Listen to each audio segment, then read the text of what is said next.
Welcome to Wild Turkey Science, a podcast made possible by Turkeys for Tomorrow. I'm Dr. Marcus Lashley, Professor of Wildlife Ecology at the University of Florida. And I'm Dr. Will Goolsby, Professor of Wildlife Ecology and Management at Auburn University. We're both lifelong hunters and devoted scientists who are passionate about hunting, managing, and researching wild turkeys. In this podcast, we'll explore turkey research, speak to the experts in the field, and address the difficult questions related to wild turkey ecology and management. Our goal is to serve as your connection to wild turkey science.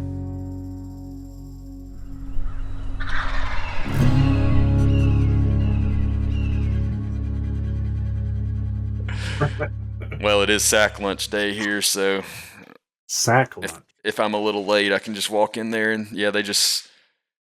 Do they actually bring it to you in a little paper bag? No, you got to make your own.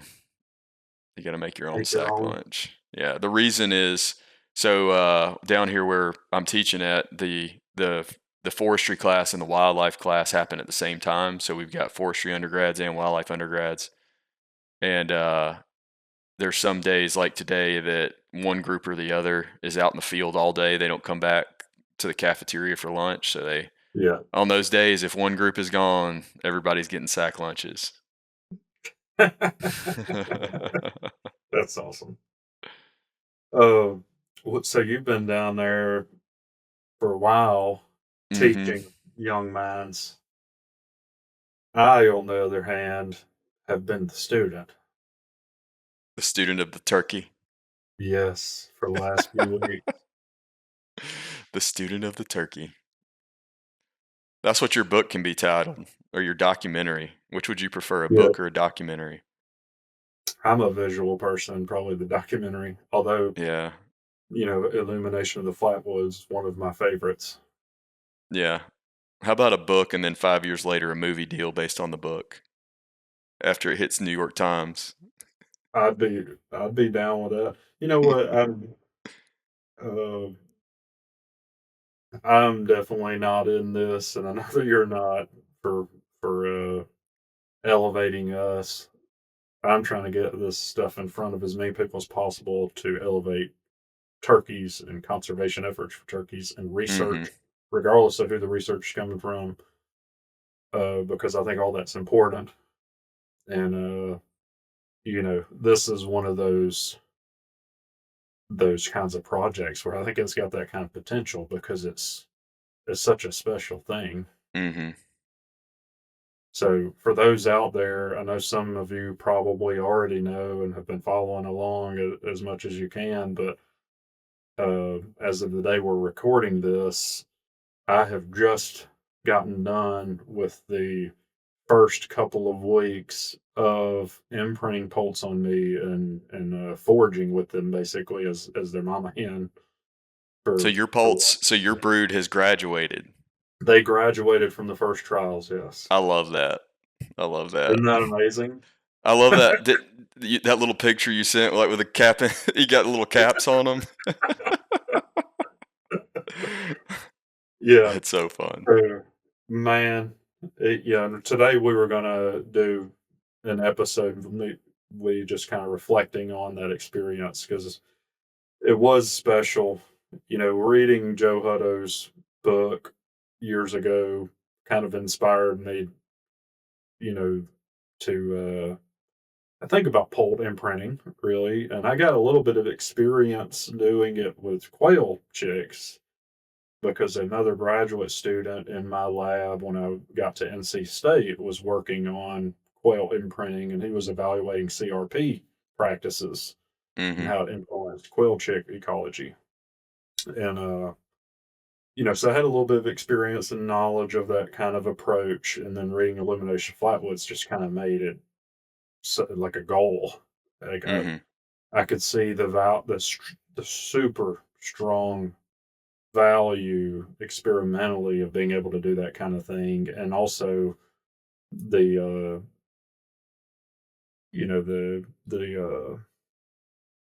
what's the word I'm looking for?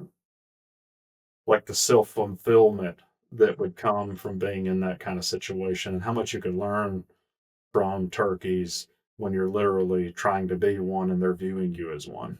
Mhm. Like I'm just, the things that Joe observed when he did that, I could like just I could imagine how much we would learn so fast doing that in an experimental framework, where we could actually start testing hypotheses and I know. It's so yeah, exciting that you're able to pull it off because I feel like a few years ago, I actually started talking about trying to get a captive turkey population, maybe even before you did, and you ended up being the one that was able to pull it off because yeah, man, like at the university, doing something like that is, I mean, there's so many barriers to getting it done.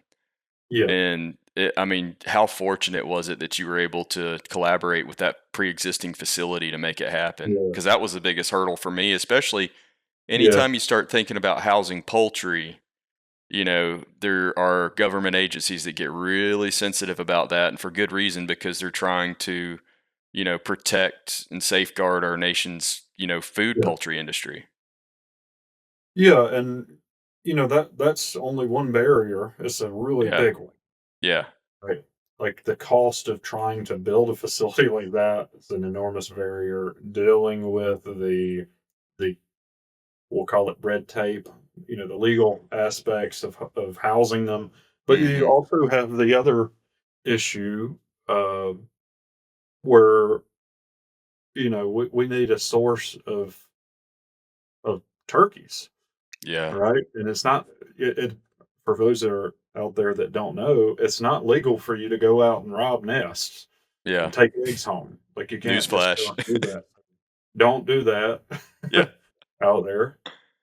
We have a bunch of permitting from the state, and we were fortunate in that with the Florida Turkey Project, we're trying to make it as well rounded as possible. We have genetics and pathogens and predators and habitat, all these different things going on at once. We have hens tagged all over the state, and unfortunately, a lot of the hens die while they're nesting, Mhm. or they have something happen and they abandon the nest while they're incubating. And we took advantage of that opportunity with the permitting from the relevant agencies, regulatory agencies, and partnered with the National Wildlife Research Center that has a facility right beside our campus that is designed to house large avian species. The whole place is designed to do that, and it was idle. They were between research projects, and I approached them, and it was just perfect timing with all these things going on that we were able to come up with a source of eggs to establish a population, and we had a facility already built, ready to go. That they were, that's what they do. They partner with research. And a Uh, dang good facility at that. I mean, oh, what it's are the a odds that you had a facility that was big enough to get a tractor into to plant? yeah. You can bring tractors into the aviaries and literally disc it up or plant Yeah. food plots or whatever you want to do. Yeah. I was I talking to one of feel my forestry buddies down here the other night about your setup, yeah, and he was like, "Oh, so how big are these pens that they're putting them out in?" And I was like, "Oh, there's several acres." And he was like, "Oh, that's all?" And then I was like, "Yeah, you do realize that they're completely surrounded by netting, right?" I was like, "These are several acres with netting, like a circus tent net over the top." And he was like, "Oh," he was like, "I didn't even think about that." I well, mean, that's a like monumental undertaking. oh yeah, and there's more than one, so we can Yeah, also separate populations and there's all these other kinds of enclosures that are designed for different purposes, essentially for us to accomplish everything that we need to yeah, right out of the gate. yeah. So for that resource to be available, I mean, honestly, to me, it felt like the stars had to align. And the list of additional projects that hopefully one day you'll be able to get to that you and I have just been just firing back and forth, I feel like for the Mhm. past several months. Like, what if you did this at the facility? What if you did that? Like, it's Yeah, just the list grows every day. yeah, and I think that's one of the special aspects is it's, the limitations that came with a lot of the former pulp imprinting work, we have overcome through this situation, and we're going to be able to keep these poults into adulthood until they die of old age, and recruit multiple generations potentially, through their breeding inside the facility and everything, and it's wild genetics. So it's just like the stars had to align. It really comes down to at this point keeping it funded, which Yeah. is difficult to do long term. Yeah. Like we were good in year one, and we're working on year two now, but that's the vision, is to keep this for the long term so that we can start to do generational work. Yeah. I think that Absolutely. there is none on turkeys. Right. Yeah, it's so hard not to keep going down that road because I think it's something that we're both so excited and passionate about all those ideas. And we talked about some of this stuff with Kelly too. But really, what I want to get into today is your personal experience and how Yeah, that went for those couple of weeks as Pulp Mama. yeah. It was it was special. There's no question. There were a lot of things that I did not expect. That's what I was going to ask about first. Like, what was the biggest thing that surprised you that going into it, you wouldn't have expected, or you thought about it differently, Well, or was it just one thing after another? it was one thing I didn't expect is that there were like these epiphanies essentially daily. So my poults hatched 2 days early. Hmm. Uh, well, actually about a day early, I guess on average. They just couldn't wait to meet you. The first one that hatched was 2 days before we had planned on it. So Yeah. that created some issues because I had planned on. So, Yeah, it's the hard to other plan thing, life around. yeah, the other thing for people out there, well, let me put it this way: it there was no way in the world I was going to get all this going and then not be have some pulse imprinted on me and go through that. Hmm. That wasn't going to happen. Yeah. I don't have 2 weeks to spare to do Yeah. that, but it did not matter.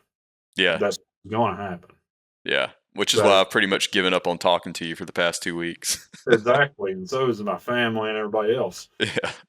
So that was difficult, but that kind of shows you the my dedication to it. There was no way I was going to let that happen. Yeah. I finally just said, you know what, I'm doing it.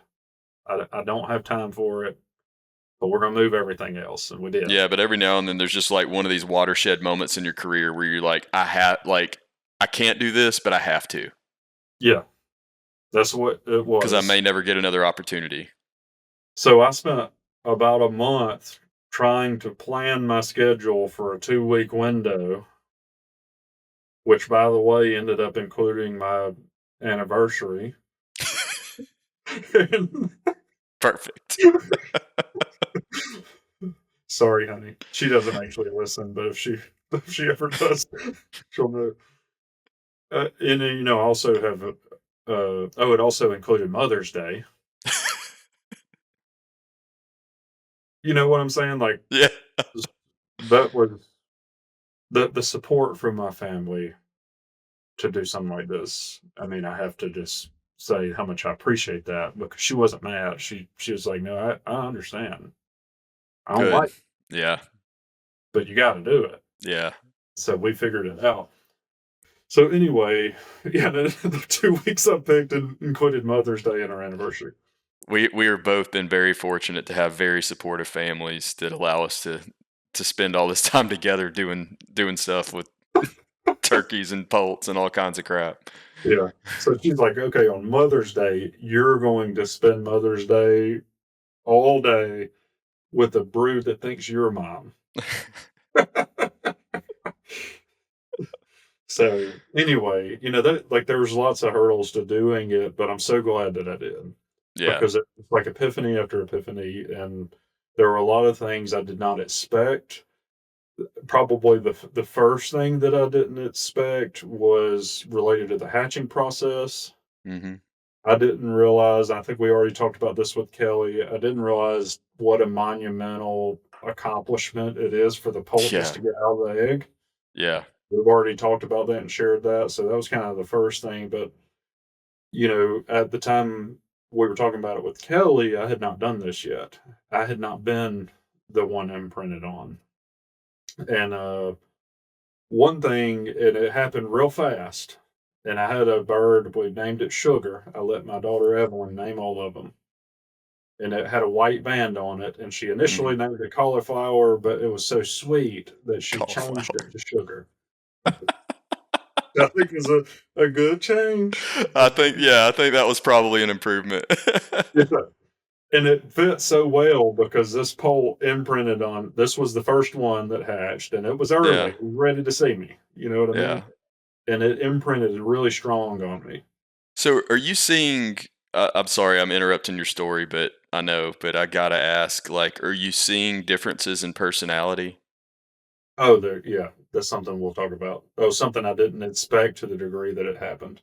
Yeah, and you don't think it's just because, like, some of them are older, younger, better body condition? I mean, I'm sure some of that influences it, but do you really think, and I know you don't have the data to say this, we're just going into anecdote because this is just fascinating, but Well, we do have the data on it actually because we've characterized their personalities and behavior and everything. I don't have it quantified to show yeah. you. But it's there. Yeah, we've got the data on lots and lots of polls. So, this one imprinted on Can you me. breed a more aggressive strain of turkey? And can we stock those where I hunt? The Florida hybrid. Yeah, it's like the F1 bass, right? They're easier to catch. Yeah. So we'll go into each aspect. I think those are some of the things your initial question I was gonna go to that I didn't expect. I'm But, getting out ahead of you. uh, Sugar imprinted on me, and I've got images of Sugar and video. First of all, I have like a million point maybe 1.2 million hours of footage on this, okay? Yeah, Uh, like 70 terabytes of you know, of storage. I know Charlotte and Dorothy are like drowning in content, bless so their hearts. we're gonna be putting out all kinds of stuff for y'all to watch. We tried to document everything, not just with me either. Like we've got lots of researchers that are mamas, and Mhm, like we have them right now as we speak. There are mhm. 2 or 3 broods going right now. Um, so anyway, Sugar was a little sweetheart, and immediately it was just me and Sugar. It imprinted on me really strong, really fast. When you look down at them, they're these little bitty nuggets in your hand. Like my hands just dwarf this little thing. It's Mhm. 50 grams roughly. There's some variation on that, but that's Yeah, about what they average. And it's just out of the egg. It's barely even gotten dry. yeah, And it's looking at me like right in the eyes with these little puppy dog looking characteristics, like it's like this yeah, this little thing looking at me, and it was really there were several surprises that came from that. The first one was I didn't realize that would kind of provoke an emotional attachment connection to it yeah, from me.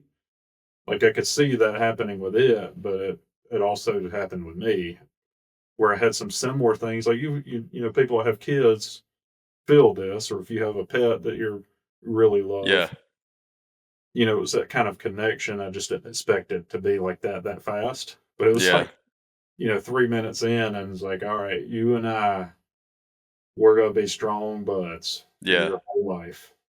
Yeah, and you think about it too, though, that's kind of a watershed moment for you, and there's a lot wrapped up in that single pult that you're feeling Yeah, because of how you've dedicated. I mean, you're passionate enough about turkeys that you've dedicated so much of your life to studying them. yeah, So it's like I said, it's like a moment of realization where it just washes over you that it's like this is yeah, why.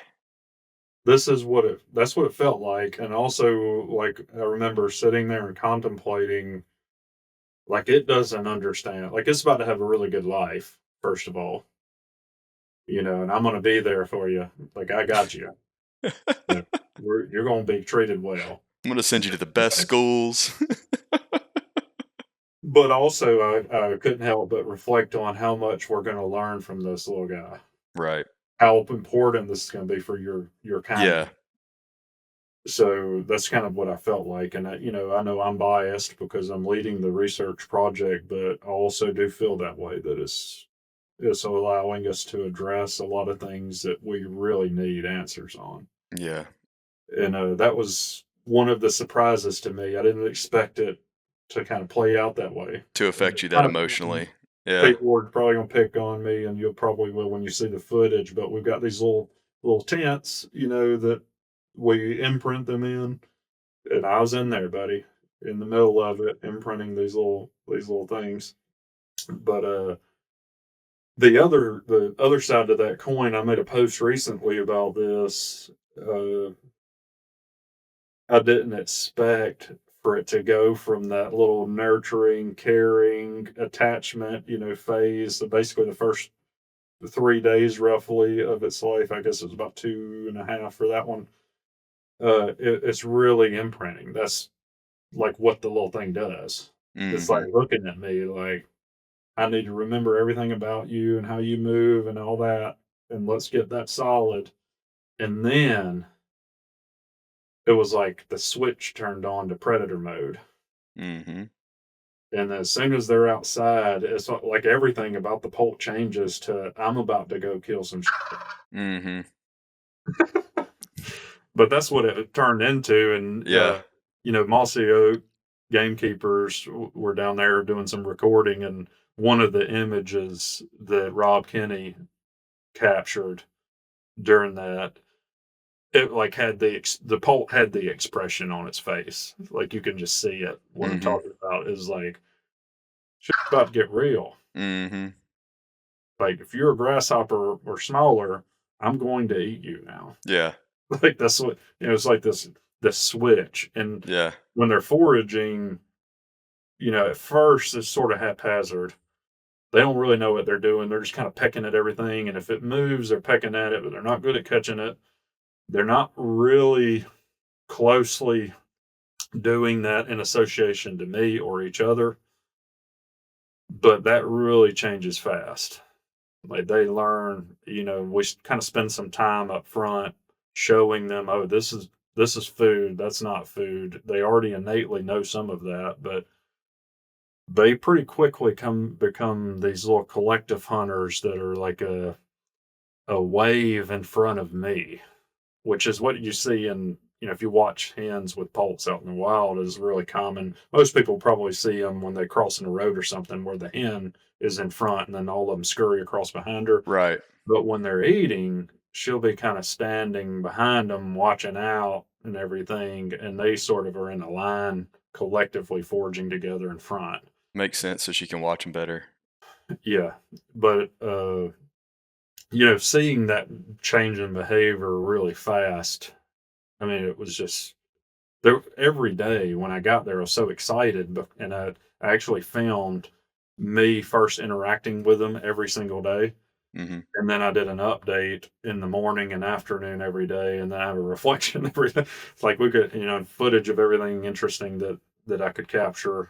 Uh, so we got all this footage, but I was doing that because on day one, I realized, man, they're going to change so fast. Mhm. Like it's worthy of me trying to capture it. And then on the first day of foraging, that their foraging trials, when I went in, the reason I started filming as soon as I interacted with them, I had one that we named Strawberry, a red bracelet tag. Mhm. When I came in and said hello, of course, everybody perks up. It's like, all right, mom's here. Like, Yeah. all right, we're all excited to go forage. And Red came right, basically, the where we have it, it's about head height almost. So, Mhm. like, I could set my chin on the platform they're in, right, in their little Mhm. incubator space that they're in. for these first couple of nights. And I came in, and of course, I'm like nose to nose with this little poult, but I say, say, hey, good morning, and they all run up to me, and Strawberry runs up to me and goes in full strut, like nose to nose with me. And I was not filming it. I was like, oh man. Oh man, strawberry's gonna be a aggressive little bird. Yeah, that's so It's like, funny. man, I never would have expected that, but I did not do that again. I found my first interaction with them, which Strawberry also didn't do that again. But Yeah. uh, that first time, he was so excited, he ran up and strutted right in my face, and I was like, never again will I make that mistake. Strawberry's gonna be an aggressive 2-year-old. Well, the thing one of the things that and I just get little key highlights, that you've sent out. There's no way that we have time to talk about everything that you're observing out there, but you sent me that picture. I think it was last week or the week before of single birds from two different broods, and they were 20 days apart. Hmm. One bird was 2 days old, and one bird was 22 days old, and the difference in size and development was shocking. I mean, just Yeah. it floored me to see them like hand in hand, side by side like that. And you and I have said before it several times in the past while we're recording on the show that a lot of because brooding cover especially is so lacking across the landscape, Hmm. all this habitat management that we're talking about really pares down to a couple of critical weeks. And that just added further confirmation for me as Yeah. to why that's true, About because 3 they weeks, do change so rapidly. they're little turkeys already. Like, they've grown in their flight feathers, and they're good. Yeah. Like, stuff will eat them. Yeah. But a lot of the trials and tribulations of Pulse, which is something else I wanna get into, are occurring before they're 7 days old. Yeah. Yeah, and that I would say that the life curve in terms of how difficult it is sharply changes at that 7-day-ish mark, and then again at the next 7-day-ish mark, and then out from there, they're everything still wants to eat them, and there's still plenty of danger, right? But they're about the size of an adult bobwhite by about 2 weeks, right? Yeah, Yeah. right, yeah. But and they also have grown their feathers in. Yeah. So, uh, yeah, that I think that's another epiphany that I had. One of the things I guess we'll go on into that we catch a lot of criticism, and I do, on particularly things related to predation, because that is the issue for many people. Like, they're a single issue, like that's the only thing they think matters, Well, and then people want to see you be 100% all in as saying predator control is a solution. That is what they want from us. I have said multiple times that trapping, we don't have very good data to show the effectiveness on that. Ironically, we're catching heated by that, and you and I both have multiple predator projects going right now. Right. Like, we're trying to get data on it, and We being realize it's an issue. I mean, like we only have a yeah, certain amount of money and we're allocating a lot of that towards this question. some of the heat insinuates that I don't think predators eat turkeys, and that's ridiculous. Of course, they eat turkeys. Lots of them. Yeah, and that's the leading cause of mortality. Yeah. But doesn't mean that predators eating turkeys and trapping being the answer are not the same thing. Yeah. That's where we differ is on what we can do about it. Right. That's where we differ from an opinion from some other people. Yeah. And, I'm of the mindset, and I think what I'm about to share with you, this is probably going to make a lot of sense to a lot of people, and it's going to piss off some other ones. Uh, I kind of view it as habitat has to be first, and trapping can augment that, probably. but we need data to see what that looks like, right? I'm Mhm. not arguing that there's no place for it. That's not the point. I would like the data, and then Yeah. I will celebrate whatever that data says. I don't care what it says. Yeah. I will share it, and I'm trying to collect it myself, and I know others are as well. But the point I was making here is one thing I learned from this experience is my brood was in relatively poor brooding cover. Like we have Mhm. habitat treatments, right? And the one, Mhm. not all of them are good ones. Yeah. And the one mine were in relatively poor cover, and it rained 2 days before they were 7 days old. If I had not intervened, they would have died. Wow. I had to put them in the brooder because they were cold, they were shivering. Mhm. They wanted to forage, but they would have had to brood under mom. Mhm. And people were like, "Oh, well, she would have just brooded them." Well, they didn't Yeah. eat. And Yeah. if they don't eat for a little while, they die from that too. Yeah.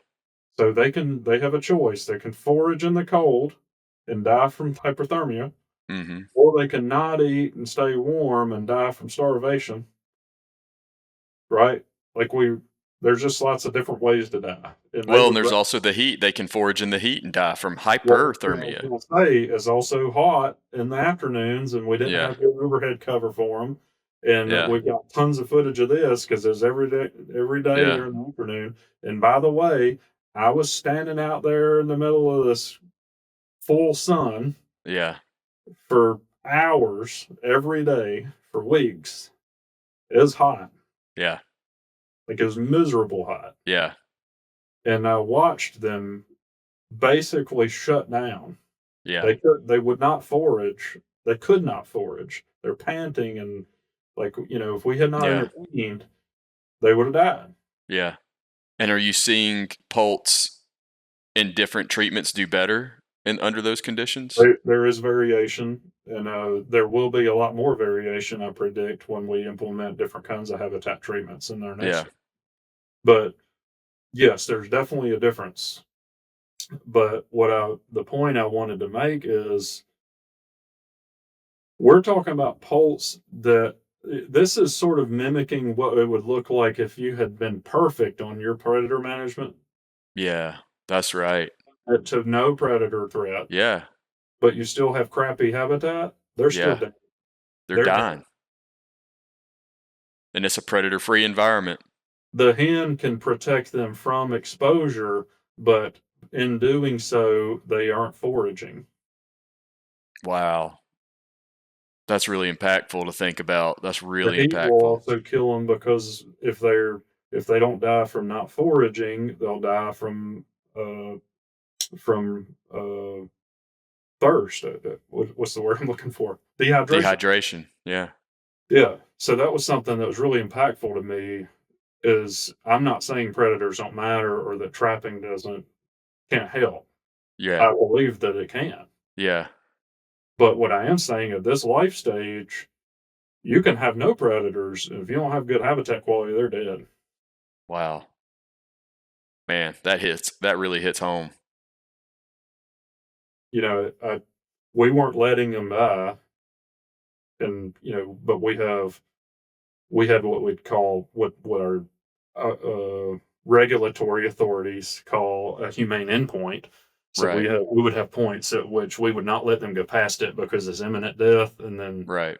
we don't want the poults dying. We're trying to keep them throughout, all the way through adulthood, Mhm. so that we didn't want to do that. And of course, I'm attached to these little things. Like none of us want to watch them Yeah. suffer, but it was kind of telling to me that wow, they can't handle that. Right. If you don't have good brooding cover, they can't do it. Yeah.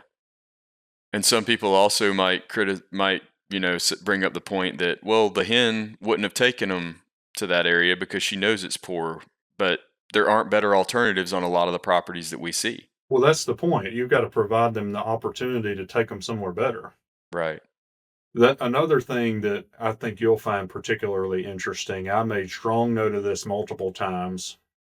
We have plots that are shaded in the morning and full sun in the afternoon. in plots that are full sun in the morning and shaded in the afternoon. So Mhm. like, and they're the same treatment, and it became really obvious real fast that to me, what I gathered from it, from watching mine and then seeing the pulse and the other treatments with that shade in the morning, full sun is not that devastating. It's kind of Sure. cool outside and it's nice. Even they Yeah. go Might even enjoy help it. dry the dew, you know? And what I realized from it is in the morning, fields that are good brooding cover are pretty important because they're kind of on that low temperature side. And the high sunlight environment is a good thing at that point. It kind Mhm. of is a warmer microclimate. Mhm. Even under good brooding cover, it'd still be warmer. Mhm. And for them to be really effective in that context, the fields would be important, or really, really open woods, right? Right. But in the afternoon, even when they have pretty good brooding cover, the heat is still the problem. And I could see where your variable retention woods, where you're getting burning and good cover stimulating the understory, would switch to be quite critical. So Yeah. I personally got in the mindset that, after watching and living with these things, having both of those readily available is pretty important. Yeah.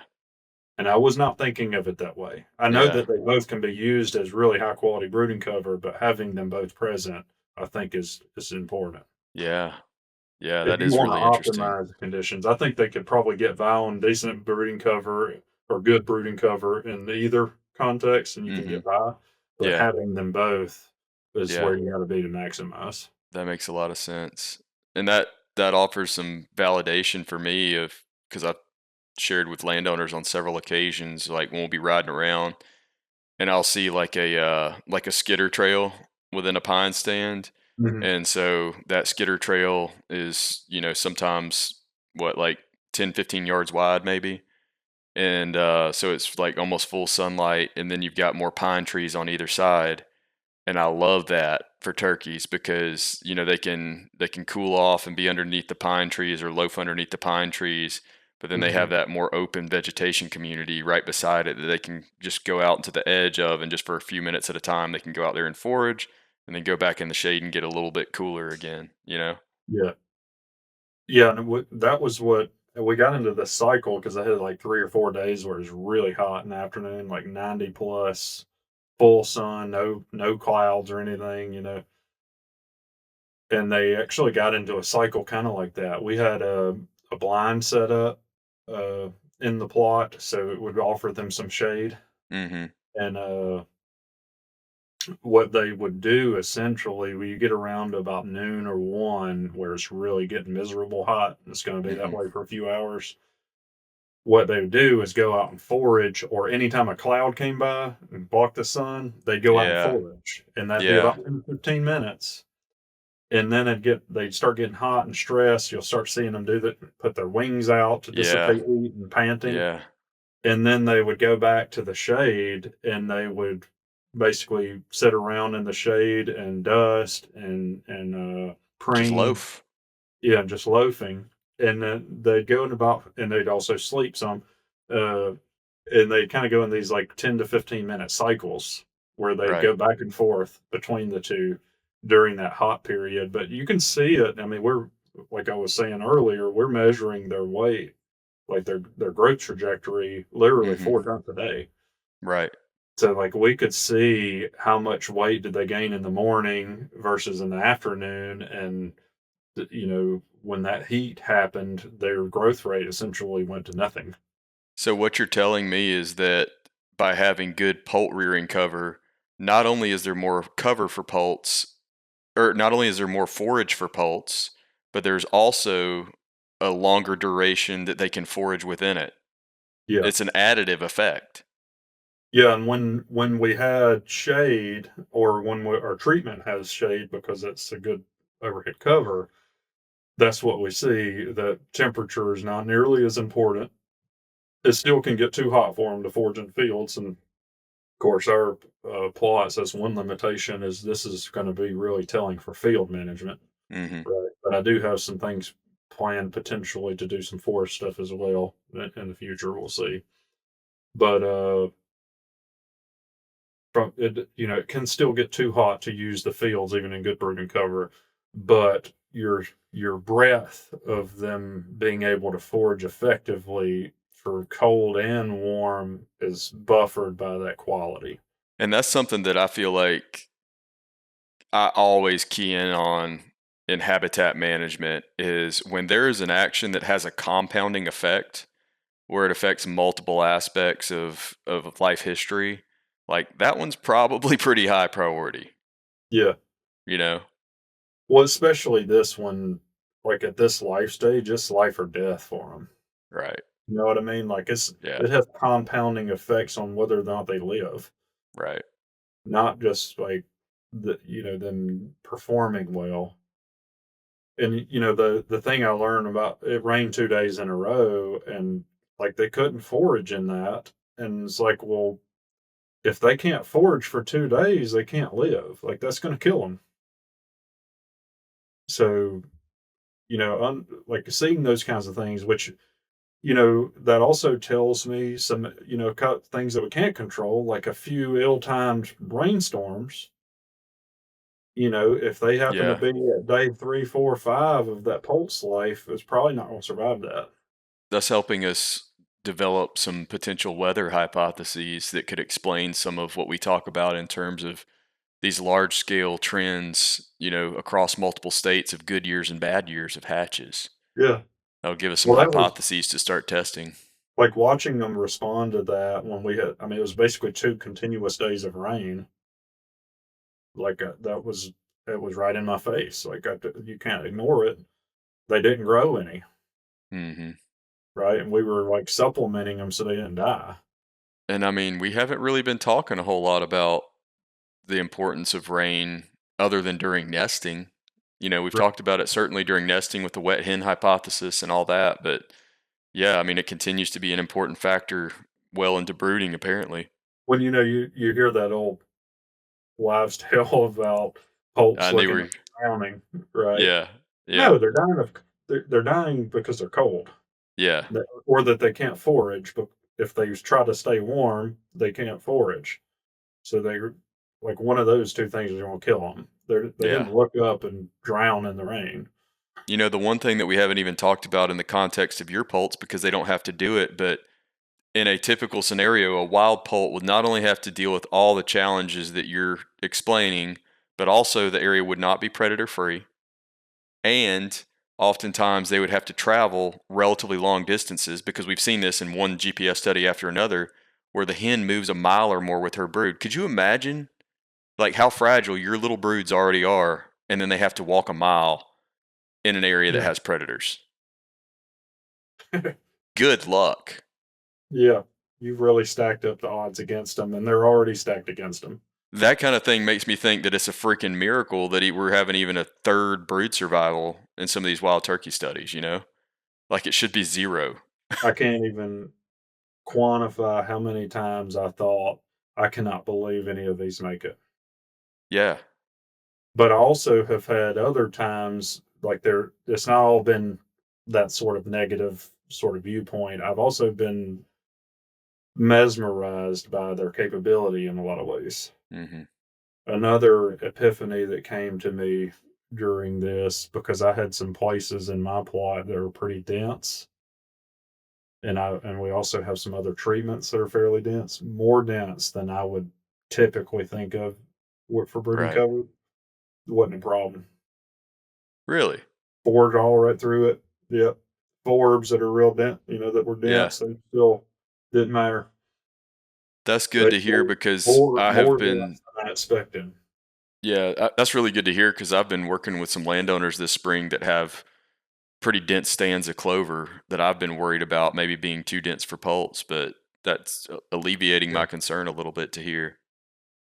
Yeah, that was something that I got the impression from it, that my view of what they needed in terms of openness at the ground level was more open than what they realistically need. Okay. That doesn't mean that there isn't problems with the clutter. I'm not Yeah. saying that. I still Yeah. think sod forming grasses would be a big Yeah. problem, Yeah. but uh, the my perspective just changed on it. Mhm. Which we're going to quantify all this, and I've got lots of plans as long as I can keep it funded. I hate to have to throw that in all the time, but I don't want people to be like, "Why did you stop all that?" Well, Mm. it takes money to do it. Mhm. Uh, so, but I've got some plans to do some things because we're learning everything, and I'm also a scientist, so I see things, and then I'm thinking we can design an experiment to measure that, and then I can turn that into a management action. Right. Thinking about that always with all this stuff, and we got Right. some stuff planned because of our observations here. But I figured folks would appreciate some of the management outcomes, not just the gee whiz behavioral stuff. But Yeah. uh, that being said, we didn't talk about any of the gee whiz behavioral stuff. Another, what you asked me about how individual they are, Yeah. tremendous in individuality. Yeah. Like I had one poult uh, grape Grape. that had a yeah, there's a Strawberry, thing. grape, sugar, Blueberry, blueberry, yeah, and lime, lime. yeah. I was waiting Which for are peach. well, we didn't have a peach colored band on any of Uh, them.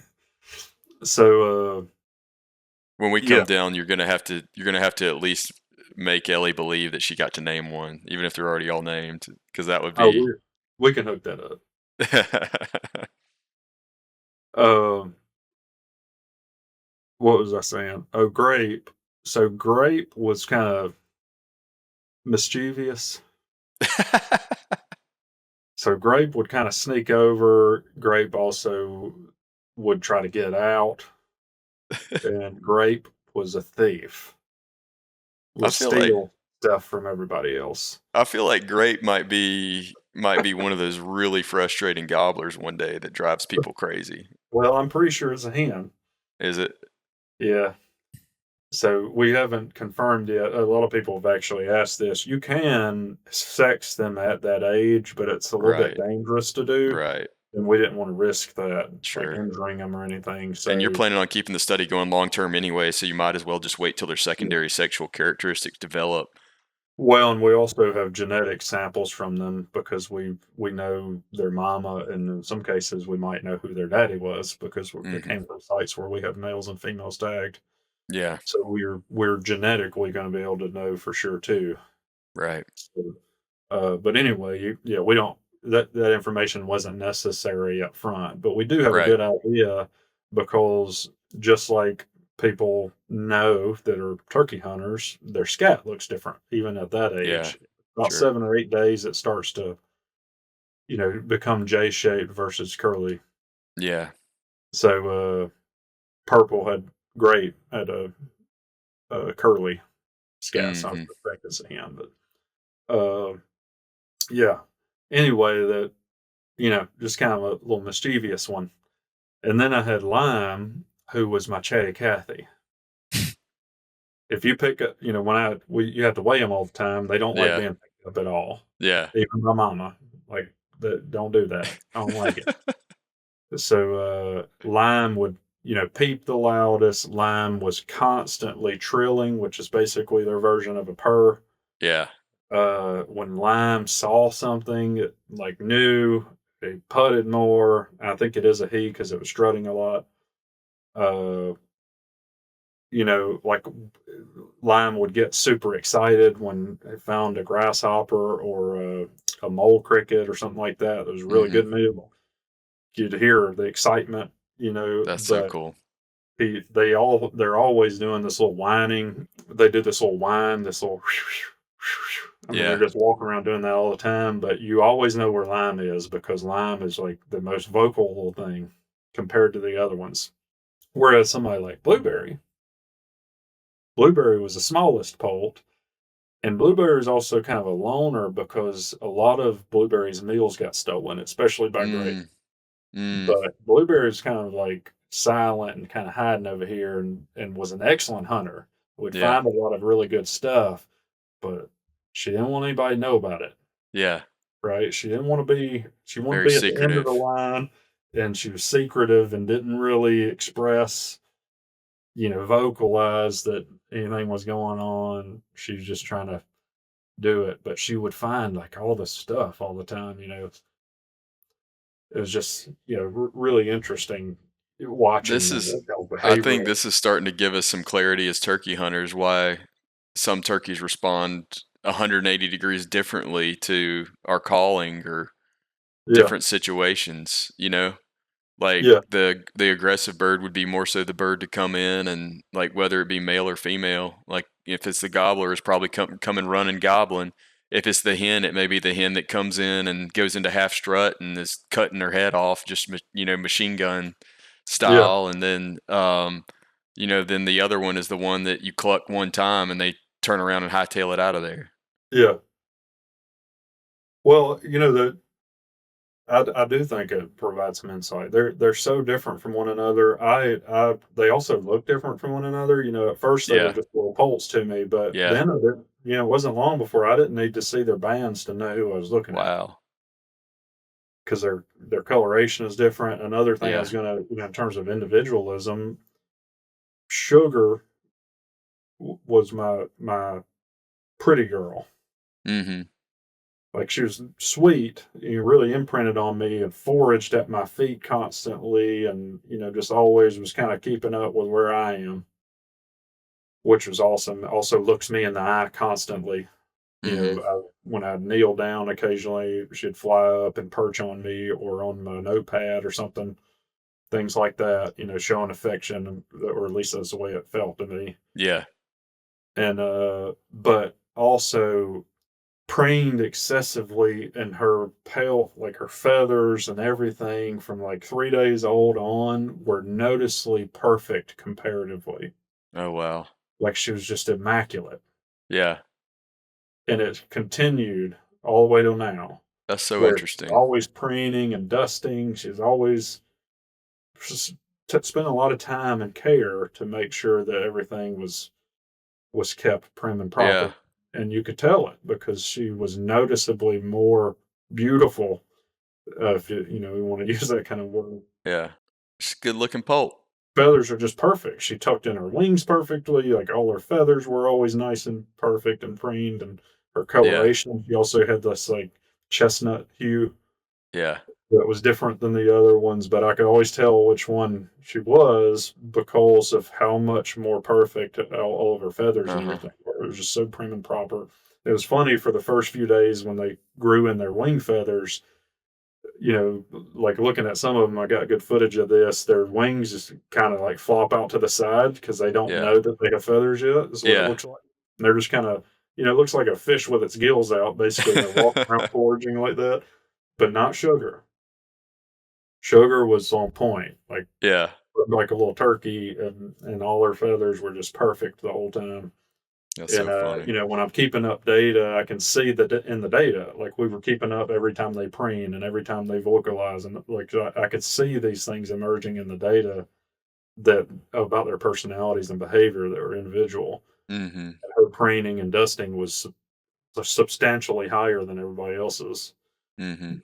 But it's fun, learning these little things about them and seeing that and realizing that it has some implications for what we observe as hunters in the wild and all that. So, another thing that I would say was particularly remarkable to me is how quickly they become effective hunters. And I mean, like the first real day of foraging, I tallied like 20 something grasshoppers, they call it. Wow. Like they were catching stuff. And, Yeah. the other thing related to that, I saw him catch a couple of grasshoppers, large katydid grasshoppers. I also saw them catch a couple of mole crickets. Uh, One of the other technicians that had a different brood from their same clutch, which this is Mhm. another really strong thing about our study, is we have the same clutch of 10 eggs, but they're split into two broods and have Yeah. habitat It's treatments. like almost like a twin study except you have multiples. Yes. And we've got replication of splitting. Yeah. With a high, every time we'd have a high and low quality habitat. Well, hers was higher habitat quality, and the growth rate on her poults was Yeah. strong, So much better. you can tease out nature versus nurture with that design.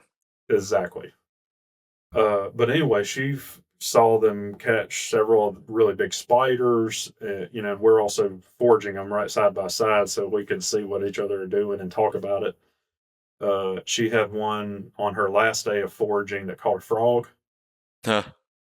like the size of the little things that like these little voracious velociraptor predators, Yeah. the size of the food items that they were catching and scarfing down. I just couldn't believe it.